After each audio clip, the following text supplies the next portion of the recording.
Ajarlah kami selalu dengan kuasa Roh-Mu yang kudus, agar kehidupan kami berpandangan dengan kehendak-Mu.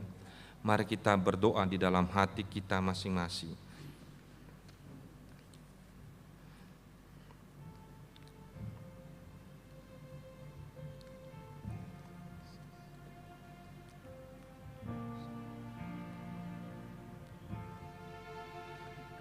Kasihanilah kiranya kami ya Tuhan, dan ampunilah seluruh dosa-dosa kami. Amin. Bernyanyi dari Kidung Jemaat nomor 40 ayat 1, Ajaib benar anugerah.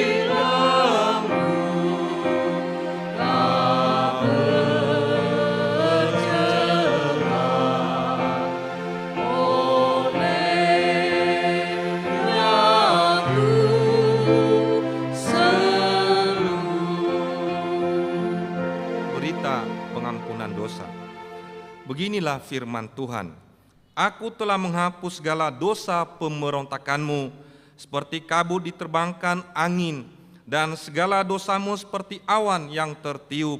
Kembalilah kepadaku, sebab aku telah menebus engkau. Kemuliaan bagi Allah di tempat yang maha tinggi, dan damai sejahtera di bumi yang para manusia yang berkenan kepadanya. Jemaat duduk. Pembacaan firman Tuhan yang kedua diambil dari Kolose pasal 1 ayat 15 sampai 23. Demikianlah firman Tuhan. Ia adalah gambar Allah yang tidak kelihatan, yang sulung lebih utama dari segala yang diciptakan, karena di dalam Dialah telah diciptakan segala sesuatu yang ada di surga dan yang ada di bumi, yang kelihatan dan yang tidak kelihatan, baik singgasana maupun kerajaan, baik pemerintah maupun penguasa. Segala sesuatu diciptakan oleh Dia dan untuk Dia. Ia ada terlebih dahulu dari segala sesuatu, dan segala sesuatu ada di dalam Dia. Ialah kepala tubuh, yaitu jemaat. Ialah yang sulung, yang pertama bangkit dari antara orang mati, sehingga Ia yang lebih utama dalam segala sesuatu. Karena itu seluruh kepenuhan Allah berkenan di dalam Dia. Dan oleh Dia, Ia memperdamaikan segala sesuatu dengan dirinya, baik yang ada di bumi maupun yang ada di sorga, sesudah Ia mengadakan pendamaian oleh darah salib Kristus. Juga kamu yang dahulu hidup jauh dari Allah dan yang memusuhinya dalam hati dan pikiran seperti yang nyata dari perbuatanmu yang jahat, sekarang diperdamaikannya di dalam tubuh jasmani Kristus oleh kematiannya, untuk menempatkan kamu kudus dan tak bercela dan tak bercacat di hadapannya. Sebab itu kamu harus bertekun dalam iman, tetap teguh dan tidak bergoncang, dan jangan mau digeser dari pengharapan Injil yang telah kamu dengar dan yang telah dikabarkan di seluruh alam di bawah langit, dan yang aku ini, Paulus, telah menjadi pelayannya. Barang siapa yang bertelinga untuk mendengar, hendaklah ia mendengar. Sekarang diberi kesempatan kepada jemaat untuk menyerahkan persembahan syukur yang pertama, kedua, dan ketiga, serta persepuluhan yang diantar ke depan. Bagi jemaat yang mengikuti dari rumah, dapat menyerahkan persembahan melalui scan barcode pada layar monitor atau transfer ke nomor rekening BNI BNKP Jemaat Jakarta dengan mengingat firman Tuhan yang mengatakan, Hendaklah masing-masing memberi menurut kerelaan hatinya, jangan dengan sedih hati atau dengan paksaan, karena Allah mengasihi orang yang memberi dengan sukacita. Sambil persembahan dikumpulkan, jemaat bernyanyi dari Kidung Jemaat nomor 287B ayat 1 sampai 3, Sekarang Bersyukur.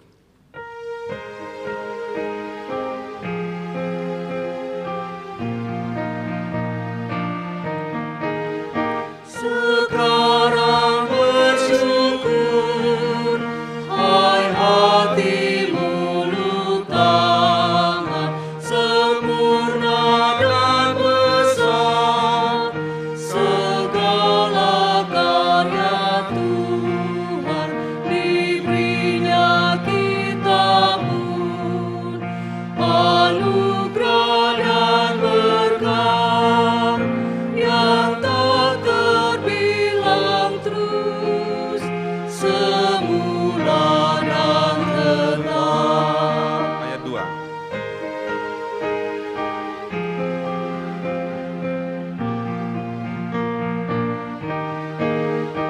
Yang Maha Mulia memberikan sukacita, damai sejahtera di dalam hidup kita.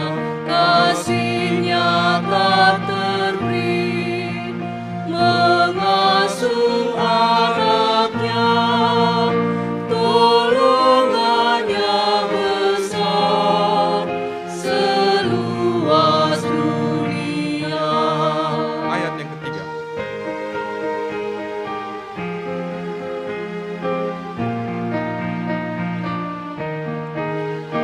Muliakan Allahmu yang tiada tertandingi, Sang Bapa, Anak, Roh, ditata maha tinggi, Tritunggal yang kudus, kekal terpujilah, sekarang dan terus, selama-lamanya. Ya, kembali ke ayat 1.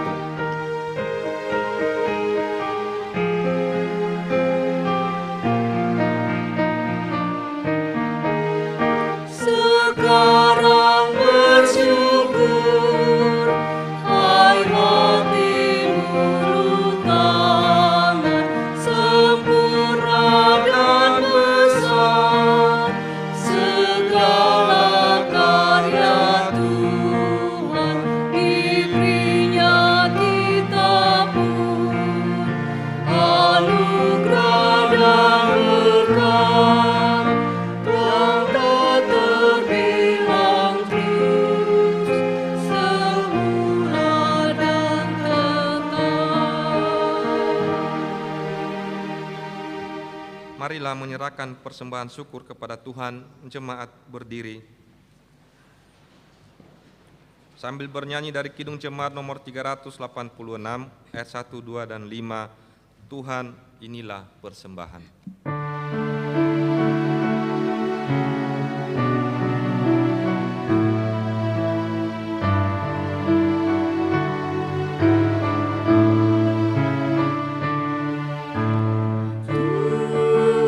Tuhan inilah persembahan dari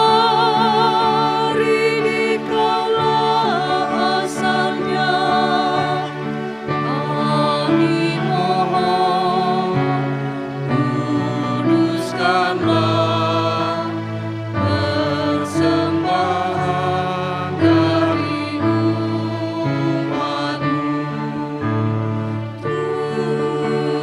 Tuhan inilah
Mari kita berdoa. Tuhan Allah Bapa kami yang bertakhta dalam kerajaan surga, terima kasih atas anugerah yang Engkau berikan kepada kami. Engkau telah memberkati keluarga kami, memberkati usaha dan pekerjaan kami. Pada saat ini ya Bapa, kami mengucap syukur dan berterima kasih kepadamu atas kesempatan yang Engkau berikan kepada kami untuk menyampaikan persembahan kami. Kami sadar ya Bapa, apa yang kami berikan tidak sebanding dengan berkat-berkat yang telah kami terima darimu. Untuk itu kami mohon kepadamu, berkati dan kuduskanlah persembahan kami agar menjadi persembahan yang harum di hadapan-Mu. Berkati dan berikan juga hikmat kebijaksanaan bagi yang mengelola persembahan ini, agar persembahan ini dapat dipergunakan seturut dengan kehendak Bapa di surga. Terpuji namamu Bapa di surga, haleluya, amin.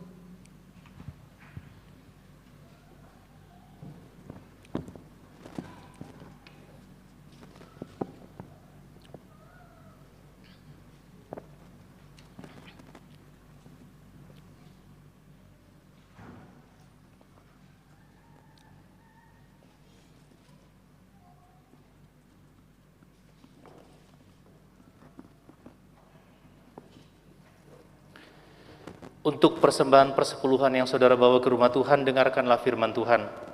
Bawalah seluruh persembahan persepuluhan itu ke dalam rumah perbendaharaan, supaya ada persediaan makanan di rumahku. Dan ujilah aku, firman Tuhan semesta alam. Masakan aku tidak membuka tingkap-tingkap di langit dan memberkatimu secara berkelimpahan. Amin.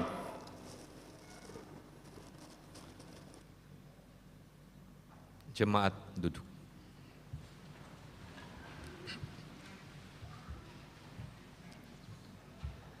Mari kita mendengarkan persembahan pujian dari formasi lingkungan 1.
Terima kasih atas pujiannya. Semoga nama Tuhan dimuliakan.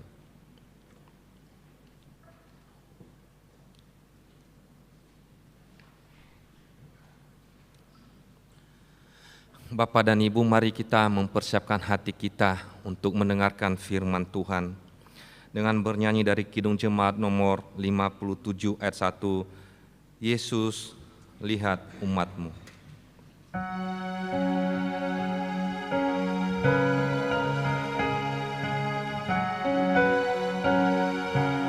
Yesus, lihat umat-Mu yang menambah Kau berfirman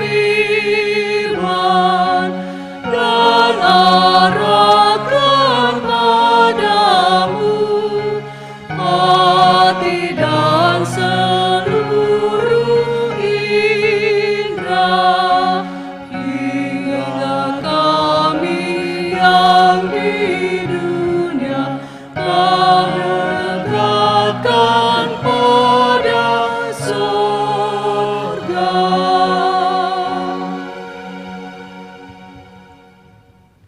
Damai sejahtera Allah yang melampaui segala akal akan memelihara hati dan pikiranmu dalam Kristus Yesus. Kita berdoa. Tuhan, ini hati dan pikiran kami yang siap untuk ditaburi dengan kebenaran firman-Mu. Karena itu tawan hati dan pikiran kami Tuhan, supaya terkonsentrasi kepada pemberitaan kebenaran-Mu, supaya kami tidak lari memikirkan hal yang lain selain daripada sapaan Tuhan untuk kami masing-masing pribadi lepas pribadi. Pakai hamba-Mu Tuhan jadi saluran berkat bagi seluruh jemaat-Mu yang beribadah di rumah-Mu hari ini. Berbicaralah kepada kami, karena kami telah sedia untuk mendengarkannya. Dalam nama Yesus. Amin. Saudara yang Tuhan Yesus kasihi, firman Tuhan yang kita renungkan pada hari ini, hari Minggu Epifani, 8 Januari 2023, sesuai perikopen kita, dikutip dari Injil Matius pasal 3, ayat 13 sampai ayatnya yang ke-17. Matius pasal 3 mulai dari ayat 13 sampai ayatnya yang ke-17. Beginilah firman Tuhan. Maka datanglah Yesus dari Galilea ke Yordan kepada Yohanes untuk dibaptis olehnya. Tetapi Yohanes mencegah dia, katanya, "Akulah yang perlu dibaptis olehmu, dan engkau yang datang kepadaku?" Lalu Yesus menjawab, katanya kepadanya, "Biarlah hal itu terjadi, karena demikianlah sepatutnya kita menggenapkan seluruh kehendak Allah." Dan Yohanes pun menurutinya. Sesudah dibaptis, Yesus segera keluar dari air, dan pada waktu itu juga langit terbuka, dan ia melihat Roh Allah seperti burung merpati turun ke atasnya. Lalu terdengarlah suara dari sorga yang mengatakan, "Inilah anakku yang kukasihi, kepadanyalah aku berkenan." Sedemikian jauh pembacaan firman Tuhan. Berbahagialah kita semua yang punya waktu untuk membaca, mendengar, merenungkan firman Allah, serta melakukan dalam kehidupan kita sehari-hari. Shalom, selamat tahun baru. Teno oya ta'akui tahun baru. Setahun lamanya kita tidak berjumpa, meskipun entah berapa bulan lalu atau berapa hari yang lalu, tapi kan itu di tahun 2022. Hari ini kita bertemu di tahun 2023, di tengah-tengah kegelisahan banyak orang memikirkan bahwa ini bakalan resesi, ini bakalan susah, mungkin berat. Tapi hari ini Tuhan menyatakan diri, karena Epifani itu adalah penyataan Allah. Allah menyatakan diri kepada kita, dan ini harusnya menjadi kekuatan bagi kita untuk terus melangkah dalam iman, karena Allah menyertai kita. Kita sudah merenungkan sepanjang Natal kita berjalan di jalan lain, tapi jalan lain itu bukan jalan alternatif, tapi jalan lain dalam tuntunan Tuhan. Di situ juga hari ini kita mau merenungkan sebuah peristiwa yang dicatat oleh keempat Injil, menekankan betapa pentingnya peristiwa ini. Kata kunci yang perlu kita hayati adalah kata menggenapi seluruh kehendak Allah. Hal ini menarik, bisa menjadi sebuah pertanyaan reflektif bagi kita. Adakah di tahun yang saya sudah lewati, hidup saya itu bagian dari penggenapan kehendak Allah? Dan adakah perjalanan saya di sepanjang 2023 ini nanti akan saya arahkan untuk menggenapi kehendak Allah? Pertanyaan berikutnya yang bisa muncul adalah sebenarnya bagaimana kita bisa menggenapi kehendak Allah.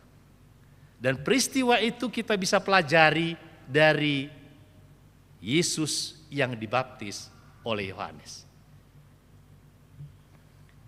Kehendak Allah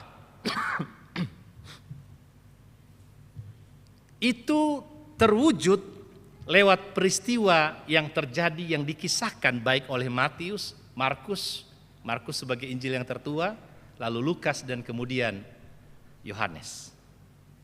Apa yang kita bisa temukan dalam pembelajaran teks firman Tuhan hari ini? Yang pertama, kehendak Allah itu berjalan ketika ada orang yang mau taat. Ada banyak aturan, ada banyak hal-hal yang sudah digariskan, termasuk dalam hidup kita. Di negara kita ada undang-undang, ada hukum, ada aturan-aturan yang berlaku. Pertanyaannya, kita taat enggak? Ada rambu lalu lintas, dilarang putar balik. Berapa banyak orang yang mengabaikan itu ketika lihat petugas tidak ada? Dilihat ke atas, oh CCTV tidak ada, putar balik. Berapa banyak juga dalam hidup kita abai terhadap aturan-aturan yang ada dalam kitab suci kita yang mengarahkan kita untuk ikut kehendak Allah. Bukankah seringkali kita gampang tergoda dengan kehendak sendiri? Karena mungkin itu jalannya lebih pintas, mungkin itu lebih menyenangkan kita. Mungkin bagi kita bisa memberi keuntungan-keuntungan sesaat. Saudara, taat tidak gampang. Taat untuk antri saja, bukankah kita sering mengabaikannya? Di Eropa, orang lebih menghargai pendidikan mengajarkan taat pada antrian daripada nilai yang diperoleh di rapor. Karena belajar taat itu tidak gampang. Kita bisa ikut kehendak Allah apabila kita taat. Dan terlihat dalam teks ini, Yesus yang datang itu sebenarnya sedang menaati kehendak Allah. Dia memberi diri untuk dibaptis. Nanti kita akan belajar mengapa dia harus dibaptis. Lalu Yohanes pun tadinya menolak karena melihat bahwa dia tidak layak. Tapi karena Yesus berkata bahwa inilah penggenapan kehendak Allah, maka dia pun taat. Teks mencatat, Yohanes pun menurutinya. Saudara, kalau firman Tuhan berbicara kepada Anda, tapi itu tidak menyenangkan hati, Anda pilih mana? Yang menyenangkan hati atau ikut kehendak Allah? Ketaatan menjadi sesuatu yang sangat penting untuk kehendak Allah dinyatakan. Hal yang kedua yang kita bisa pelajari dari teks ini adalah kerendahan hati. Dari percakapan Yesus dengan Yohanes tersirat bahwa Yohanes sebenarnya paham Siapa dirinya di hadapan Yesus yang adalah oknum kedua dari Allah Tritunggal? Yesus yang maha tinggi mau datang merendahkan diri, itu bukan peristiwa gampang, saudara. Di sana akan berhadapan dengan yang namanya ego. Aku. Bukankah kita orang Nias punya ego yang sangat tinggi? Ya leilah ni hado tuh. Ya kalau belum kenal ya kenalan lah. Kan seringkali, nggak tahu siapa saya. Ya kalau belum tahu ya kenalan biar tahu kan. Tapi ini kan bicara soal ego. Ono nama dah. Membawa seluruh keakuan, siapa saya, lihat saya. Tapi supaya kehendak Allah bisa digenapi, apa yang Yesus lakukan? Pribadi yang maha tinggi itu merendahkan diri. Paulus dalam kitab Efesus pasal 2 menegaskan tentang peristiwa itu lewat teori kenosis, perendahan diri. Dia tidak kehilangan kealahannya ketika dia harus merendahkan diri. Tapi bukankah kita seringkali merasa kita kehilangan jati diri kita kalau kita harus merendahkan diri? Bahkan kadang-kadang orang berkata, saya kan sudah merendahkan diri. Ngomong kayak gitu aja sudah menunjukkan situ masih meninggikan diri. Mungkin orang merasa dirinya sudah merendahkan diri, tapi masih merendahkan diri di atas bukit, tetap saja lebih tinggi. Mari belajar dari Yesus, karena merendahkan hati itu adalah hal yang sulit. Akan bertabrakan dengan keakuan kita. Bertabrakan dengan ego kita dan siapa kita.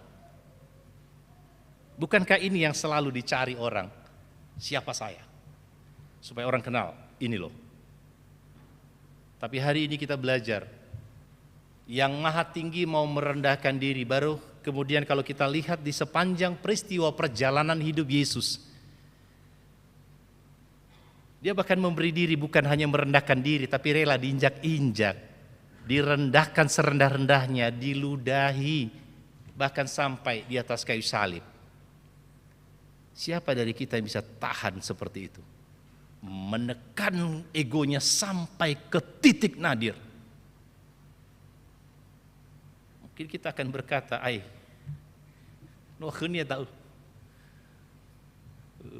tidak ada rusa padamu, lebih kau. Ketika rasa keakuannya tersentuh. Tapi hari ini saudara, mari kita menekan seluruh ego. Karena yang harusnya bisa memiliki ego itu adalah Tuhan. Semua kata-kata dalam kitab suci ketika bicara ego, itu miliknya Tuhan. Ego eimi, aku adalah. Yang harusnya bisa menegakkan keakuannya itu hanya Tuhan. Maka hari ini juga mari kita mulai belajar dalam diri ini. Jangan pernah silau dengan keakuan dan berkata soli ego gloria. Kemuliaan bagi egoku, bagi diriku. Mari kita ubah itu, berjalan di tahun yang baru ini dengan soli deo gloria. Bagi Tuhan kemuliaan. Bukan bagiku, bukan untuk egoku. Kalau itu yang terjadi, kita sedang berjalan dalam kehendak Allah. Hal yang berikutnya kita temukan dalam teks hari ini, kehendak Allah ini nyata ketika Allah menyatakan solidaritasnya bagi manusia berdosa. Sebenarnya itu yang menjadi alasan kuat mengapa Yesus harus dibaptis oleh Yohanes. Ada pemahaman yang keliru dan banyak, bukan hanya ada, tentang peristiwa pembaptisan ini. Makanya banyak orang yang tergila-gila dengan baptis selam karena katanya biar mirip seperti yang dilakukan oleh Yohanes.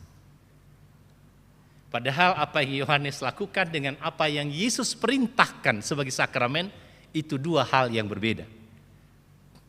Yesus dibaptis Yohanes itu adalah sebuah solidaritas, mau memberi diri sama seperti manusia yang berdosa meskipun dia tidak berdosa.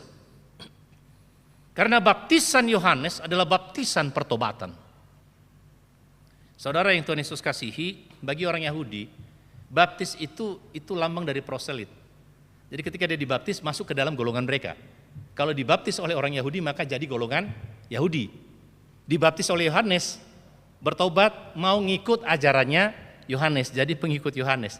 Tapi Yesus bukan pengikut Yohanes. Dia memberi diri tanda bahwa Allah mau solider dengan manusia yang berdosa. Sekaligus peristiwa itu adalah peristiwa inaugurasi atau sebuah pelantikan bahwa detik itu apa yang sudah ditentukan oleh Allah sah dimulai oleh Yesus. Bahwa Allah mau memberi diri berkorban untuk manusia. Peristiwanya dimulai lewat pelantikan dalam baptisan itu. Nah, saudara, ini beda ketika orang dibaptis lewat sakramen yang Tuhan Yesus perintahkan. Karena dibaptis lewat sakramen itu artinya dipersekutukan dengan kematian dan kebangkitan Kristus. Kalau anak kita beri dibaptis, iman kita menyatakan anak saya sudah dipersekutukan dengan kematian dan kebangkitan Kristus, pemilik janji keselamatan dalam Kristus. Beda dengan yang dilakukan oleh Yohanes. Dan peristiwa Yesus masuk itu adalah peristiwa di mana dia dilantik untuk melakukan kehendak Allah. Menarik ketika kita melihat lebih jauh teks ini, ketika dikatakan dengan demikian kita menggenapkan seluruh kehendak Allah. Karena kata kehendak di sini tidak pakai kata telema atau telos, bukan. Tapi yang digunakan di sini adalah dikaios sune. Kata ini harusnya diterjemahkan kebenaran. Dalam bahasa Yunani ada dua kata yang digunakan untuk benar. Satu, aletheia, itu adalah bersifat benar. Biasanya ini atribut yang melekat kepada Tuhan. Tuhan itu dari sananya benar, tidak ada yang salah, aletheia. Tapi dikaios, ini istilah hukum, istilah yang banyak digunakan di pengadilan. Ketok palu, benar. Orangnya benar, belum tentu benar. Tapi dia mendapatkan pembenaran lewat pengadilan. Kenapa kata ini digunakan? Karena setiap kita tidak ada yang benar. Seorang pun tidak. Tapi di dalam Kristus kita mendapatkan pembenaran. Dan itulah kebenaran yang dimaksud di sini. Lewat Kristus kehendak Allah itu memberi penetapan bagi kita untuk mendapatkan pembenaran. Itu mengapa dia menyatakan solidaritasnya. Mau sama seperti manusia yang berdosa seperti kita. Orang-orang yang seringkali tidak solider. Mari pada minggu Epifani ini di mana Allah menyatakan diri kepada kita. Kita belajar malu untuk solider karena Yesus telah solider bagi kita manusia berdosa. Sangat peduli dengan kita, orang-orang yang seringkali tidak peduli dan abai terhadap orang lain.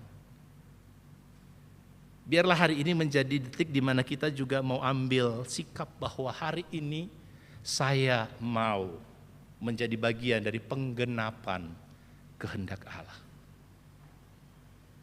Ketika kita dibaptis dalam nama Bapa, Anak, dan Roh Kudus, itu menegaskan sahnya sebuah peristiwa. Itu juga menegaskan mengapa kita dalam persiapan pelayanan sebelum seseorang melayani harus diteguhkan juga dengan nama Bapa, Anak, dan Roh Kudus. Pelantikan bagi kita dalam pelayanan itu bukan main-main, tapi itu sebuah teken kontrak.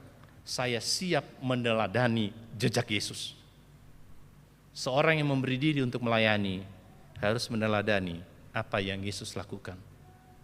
Taat, rendah hati, solider. Kalau itu yang terjadi, nama yang disebutkan ketika kita dilantik, Bapa, Anak, dan Roh Kudus, menyertai pelayanan kita, menyertai kita, membuat pelayanan kita memuliakan Tuhan dan bukan diri sendiri, membuat pelayanan kita menjadi berkat bagi orang lain.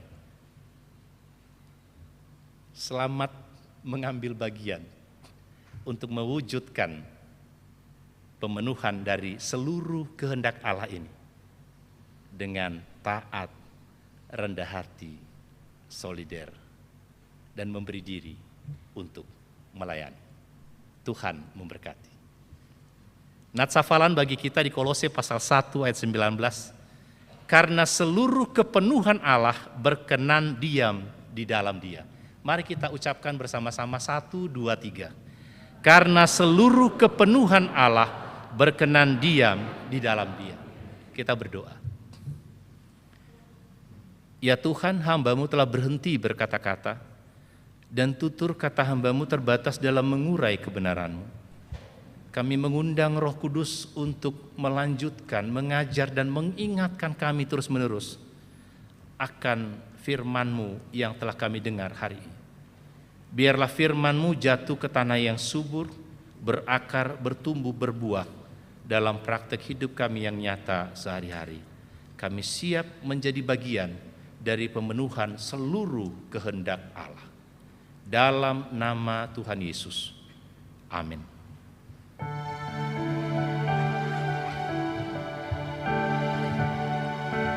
Mari tuturkan kembali kisah yang indah benar. Warta berharga sekali, Yesus pahlawan besar. Bahwa di malam lahirnya, malam menyanyi merdu. Hormat diberi bagi Allah, dunia beroleh restu. Mari tuturkan kembali kisah yang indah benar. Warta berada sekali, Yesus pahlawan besar. Bersama dengan orang Kristen di segala abad dan tempat, marilah kita bangkit berdiri mengikrarkan pengakuan iman rasuli kita. Dimulai. Aku percaya kepada Allah Bapa yang Maha Kuasa, Khalik langit dan bumi, dan kepada Yesus Kristus anaknya yang tunggal Tuhan kita, yang dikandung daripada Roh Kudus, lahir dari anak darah Maria, yang menderita di bawah pemerintahan Pontius Pilatus, disalibkan, mati dan dikuburkan, turun ke dalam kerajaan maut. Pada hari yang ketiga, bangkit pula dari antara orang mati, naik ke sorga, duduk di sebelah kanan Allah, Bapa yang Maha Kuasa, dan akan datang dari sana untuk menghakimi orang yang hidup dan yang mati. Aku percaya kepada Roh Kudus, gereja yang kudus dan am, persekutuan orang kudus, pengampunan dosa, kebangkitan daging, dan hidup yang kekal. Amin. Jemaat duduk. Kembali kita mendengarkan persembahan pujian dari Formasi Lingkungan 1. Disilakan.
Bye.